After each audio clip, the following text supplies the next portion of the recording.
Anecdote, cet étage vous suit vers la Lune, parce que c'est lui qui vous a propulsé vers la Lune, donc il vous suit comme un petit chien, et c'est gênant. Et donc là, tu vois, là, on a commencé notre trajectoire vers, vers la Lune. La cabine Apollo. Là, tu vois, pour l'instant, c'est quand même pas mal ressemblant. C'est très, très ressemblant. Non, c'est très, très ressemblant. Alors, c'est vrai que bon, au niveau esthétique, il y a quand même un... Bon, je fais avec les éléments du jeu. En sachant qu'en plus qu'il y a des éléments sur PC, parce que moi je l'ai sur Xbox, sur une console. Je pourrais l'avoir aussi sur PC, mais je l'ai eu d'abord sur console. Sur console, on a pas ce qu'on appelle les add-ons, les compléments qui sont aussi faits par la communauté et qui nous permettent justement d'avoir des éléments vraiment typiques des missions Apollo. Donc moi j'ai fait vraiment avec les éléments de base du jeu, pour essayer que ça ressemble le plus au jeu de base. Parce que pas tout le monde aura les fioritures. Voilà, et en plus ça permet d'avoir un jeu plus stable généralement quand tu utilises les éléments de base. Si tu rajoutes des éléments, souvent ça crée peut-être des conflits de données et des bugs et des plantages. Et ils en ont eu sur les vols Apollo. Oh oui, c'est clair. Donc là tu vois, j'ai fait une correction à mi-chemin qui me permet de rattraper un peu la trajectoire vraiment précise que j'ai envie d'avoir en arrivant vers la Lune. Oui, parce qu'évidemment quand on arrive à proximité de la Lune, il ne faut pas s'écraser dessus, il faut passer à côté. Et on passe, alors on vise effectivement un point qui est 100 km au-dessus de la Lune. Oui, c'est ça. Puisque c'est l'orbite qu'on va prendre, on va s'inscrire sur une orbite qui va être à 100 km d'altitude. Et là, tu vois, alors là, on est toujours sur l'orbite, on est toujours plus sous l'influence de l'orbite terrestre. Par contre, tu vois, à un moment donné, tu as cette courbe bleue, et cette courbe bleue va s'arrêter. Et quand elle va s'arrêter, ça veut dire que tu es toujours sous l'influence de la Terre, mais tu vas être plus soumis à l'influence de la gravitation lunaire. En plus. Donc là, on voit, c'est à cette zone-là. Là, hop, tu vas arriver. Hop, là, je vais warper. C'est ça, c'est à peu près au 9 dixième de la distance Terre-Lune. C'est-à-dire, on n'est plus qu'à 1 dixième de la distance de la Lune quand on sent plus fortement la gravitation lunaire. Et donc, on commence à accélérer. Oui, alors parce qu'elle va nous attirer. Ouais, on était en train de ralentir tout le long. Il faut bien voir que et on la vitesse qu'on a au départ, c'est du 30 000 km/h ou quelque chose comme ça. Là, tu le vois là. Tu vois, regarde. Et la vitesse augmente. Orbite, vitesse augmente. Là, on est à 390 mètres secondes, ce qui est déjà pas mal, 400. Et là, petit à petit, plus je m'approche, plus ça accélère. Et par contre, quand j'arrivais c'est quand on ralentissait, on vole pratiquement qu'à Mach 1, pas plus vite qu'un avion en réaction. Juste au moment où on bascule, on ralentit. Parce que c'était calculé comme ça, on utilisait le carburant de la façon la plus efficace possible. Il fallait juste que ça permette de passer ce seuil et de retomber maintenant vers la Lune. Et donc on ralentit à une vitesse. Alors, c'était pas du 1000 km/h, mais ça devait être du 3000 km/h. C'est rien par rapport aux 30 000 km/h de départ. Et maintenant on accélère donc vers la Lune. On accélère vers la Lune.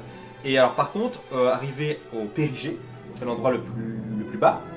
C'est ça. Alors, si après on continuait, on ralentirait par contre. Alors attends, le périgée. Alors, le périlune, si c'est autour de la Lune. Le périlune, le périlune autour de la Lune, lorsqu'on va le dépasser, si par exemple je freine pas, si j'ai pas envie de me mettre en orbite, je vais repartir, c'est ça. Voilà. Mais par contre je vais ralentir, parce que là la Lune va nous attirer et petit à petit notre vitesse va décroître aussi. Oui, d'accord. Par rapport à la Terre. Par rapport à la Terre. Et maintenant, c'est par rapport à la Lune. Alors, par rapport à la Lune, il faut faire très attention, parce qu'on va donc donner un coup de frein pour ne pas dépasser la Lune et pour tomber vers la Lune tout le temps. Mais tomber tout le temps, c'est-à-dire tomber de façon à ce qu'on tombe en permanence sur une courbe autour de la Lune, c'est ce qu'on appelle une orbite. Voilà, là tu la vois l'orbite se faire, j'ai allumé les moteurs, et là on voit l'orbite petit à petit qui est en train de se former, parce que la courbe se resserre, et hop, ça y est, orbite. Par contre, l'orbite est elliptique. Là, je suis à 19 km, et là je suis à 900 km. C'est juste, et ensuite il va falloir la circulariser. Voilà. Mais ce qui est très intéressant, c'est que pour freiner, pour se mettre en orbite autour de la Lune, il faut allumer le moteur du vaisseau spatial Apollo, qui est le seul moteur qui reste, quand même un gros moteur à l'arrière de service. Il faut l'allumer pendant 4 minutes complètes pour freiner suffisamment. Et les astronautes savent très bien que s'ils freinent pendant 4 minutes et 5 secondes, on va dire 4 minutes et 10 secondes, il aura trop freiné et ils iront tomber s'écraser sur la Lune. Et donc c'est un moment de grand stress pendant les premiers vols, c'est qu'ils entendaient le moteur en train de brûler, c'était l'ordinateur qui pilotait en plus, la durée de fonctionnement du moteur. J'espère qu'il ne va pas se tromper. Alors heureusement ils ont le override comme on dit manuel, ils peuvent prendre les contrôles manuellement s'ils voient que ça va pas et donc Borman a le doigt sur le bouton d'extinction du moteur, il regarde l'ordinateur faire son boulot.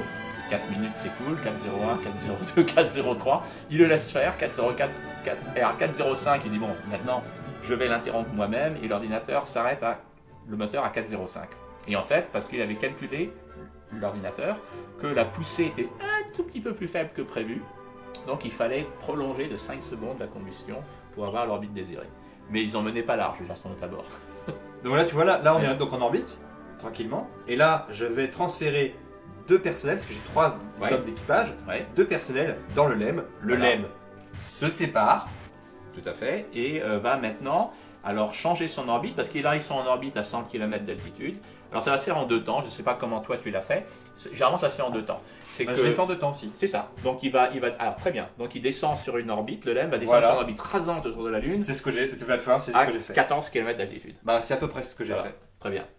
Donc, et après, dès que je suis arrivé quasiment près de mon point de pas loin de mon point de chute, je vais rallumer les moteurs. Voilà. Et là, je vais freiner vraiment fortement. Et là, tu vas tomber. Pour tomber en cloche. Tu vas tomber en cloche vers la Lune.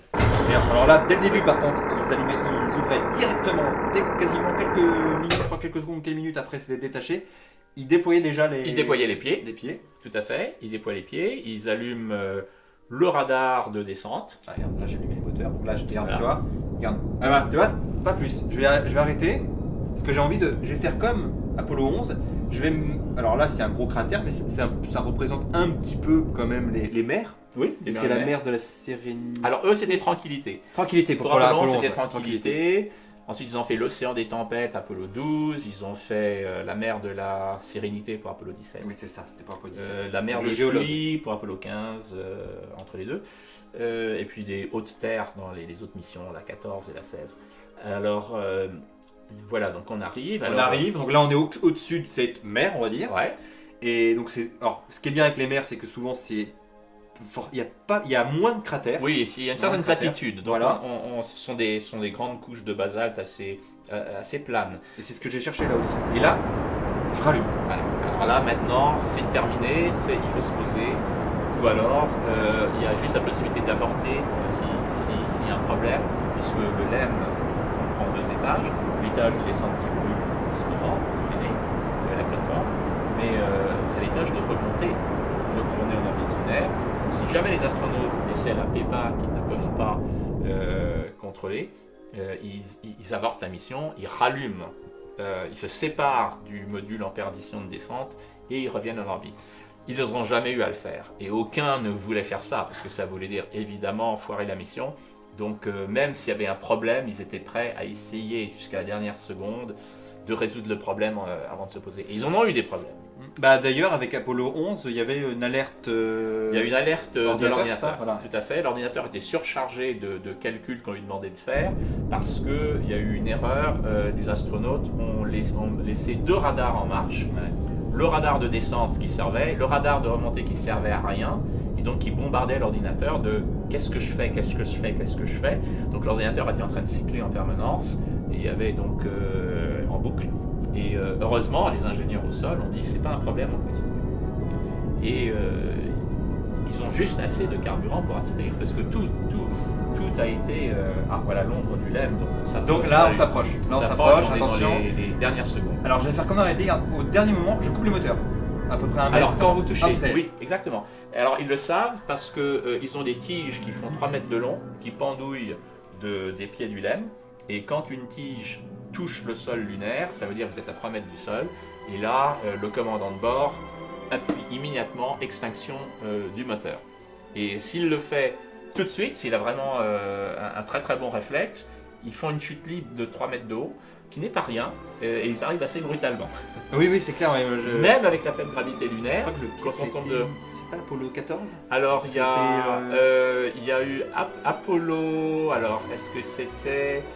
Lequel a eu le choc c'est peut-être Apollo 15, il me semble. Il y a eu plusieurs... plusieurs alunissage qui étaient un tout petit peu plus rudes. Le premier comme une fleur, Apollon. Oui, apparemment ils n'ont même pas senti. Ils n'ont rien senti. Oui, ils n'ont rien senti. Ce que j'ai lu, c'est du dit dans ton bouquin, c'est qu'ils n'ont strictement. Ils ne savaient même pas si c'était posé. Oui, Est-ce qu'on est posé? Oui. Heureusement, ils ont éteint les moteurs, hein, sinon je partais. Alors là, par contre, c'est comme les uns, il n'y a pas de content. Alors, si tu peux être content quand même. C'est une petite pointe de. On change d'histoire. Une pointe d'ironie, on change d'histoire. Ce n'est plus la NASA, mais c'est. Alors regardez bien. Sur la Lune. Regarde bien. Alors là, bon, déjà la chute. Ouais, ils n'avaient pas de petit moteur sur leur combinaison déjà. Pour descendre. Alors regarde bien. Oui. Ce n'est pas un homme. Le premier pas alors là, c'est des carbaliens, on va dire. D'accord. C'est une carbalienne. Ah, tant mieux. Voilà, donc c'est une femme. Donc la première carbalienne, c'est une femme. C'est un peu pour changer un petit peu l'histoire. Mais absolument. D'ailleurs, je suis un peu prêt à parier que. La Mars. Que non, pas la Chine, parce que la Chine va se poser sur la Lune, sur la Lune bien avant qu'on aille sur Mars, à peu près en même temps. Et là, je peux parier tout de suite un bon 20 que ce sera une chinoise. Sérieux? Ah, c'est clair. Ce serait bien. Ah, bah oui. C'est un beau message. D'abord, c'est un beau message, et puis ensuite, ça sera un pied de nez des Chinois. Genre, nous, on pose la première femme sur la Lune. Un petit drapeau de l'Agence spatiale européenne. Pourquoi pas? Ça fera plaisir à nos amis. Voilà. Alors là, je suis un peu l'idiot un peu avec le drapeau. Ouais. Et là, comme les missions Apollo, le deuxième, parce qu'ils sortaient pas en même temps, mais c'était pas assez grand, le deuxième sort et vient accompagner son collègue. Tout à fait, en faisant attention de ne pas verrouiller la porte. Et il ne s'amuse pas. Oui, c'est clair. Comme a dit Buzz Aldrin quand il a fait la blague en sortant sur la Lune, il a dit à Armstrong, fais attention de ne pas claquer la porte en sortant. Et il faut savoir que c'était pas de tout repos, parce que dès qu'ils sortent, c'est expérience. Boulot. Apollo 11, ils avaient très peu de temps, parce que Apollo 11, c'était ce